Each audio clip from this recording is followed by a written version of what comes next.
All right. Hey, this is Jeremy, and it's today's 5 for 5.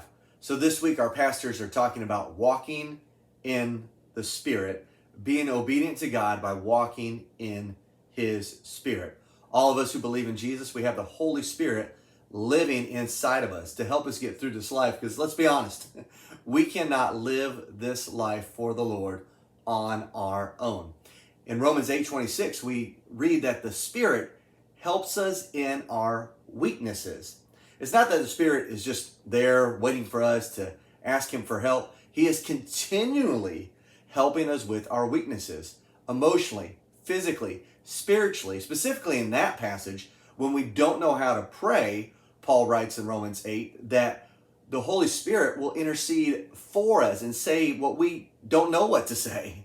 That's what He does for us. But also, anytime we need help, not only is the Holy Spirit continually helping us, but He's there anytime we cry out to Him for help. In 1 Peter 5, verse 7, it says to cast all your anxiety, all your cares upon Him, because He cares for you. That a step of obedience is that when you're struggling with worries, you're feeling overwhelmed, you're feeling anxious, to cast that over to God, to give it up to the Spirit. And the verse before that, Peter writes that we should humble ourselves so the Lord will lift us up. And there's nothing more humbling than to go before the Lord and say, I can't do this, take this from me. But that is so much what He's wanting us to do. You know, here in this house, a lot of times I struggle with anxiety. I get overwhelmed.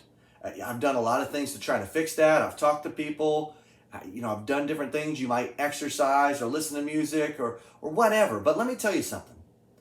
The best thing that I've done, the best experience that I've had is when I'm struggling, when I'm feeling anxious, I step into another room and I literally cry out to God and I say, God, I just can't do this. Help me get through this right now. And for me, instantly, I start to feel better. Knowing that I've casted it on Him. I've given Him my worries. It would be disobedient to try to figure it out on my own, to try to be the best I can be for my family when I'm feeling the weight of everything, but just to let it go and give it to God and then step in obedience by letting the Spirit take over. Not only that, just the weaknesses that we believe we have. And again, we are really weak. But when we look at God and say, I can't do this, I can't lead that, I can't be this person, I can't be a witness to them. Well, you're right, you can't. You are weak. But the Holy Spirit can. The Holy Spirit helps us in our weaknesses. When God has placed an opportunity before you to live for Him, to witness for Him, to lead for Him, of course you can't do it on your own. But in obedience, you step out in faith, trusting that the Spirit will work through your weaknesses and that God will do something amazing.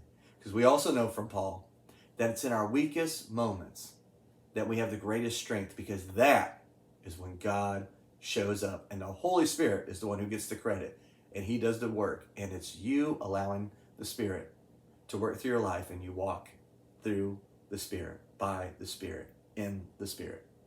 Hey, I hope this helped you today, and I hope you have a great, great day. See ya.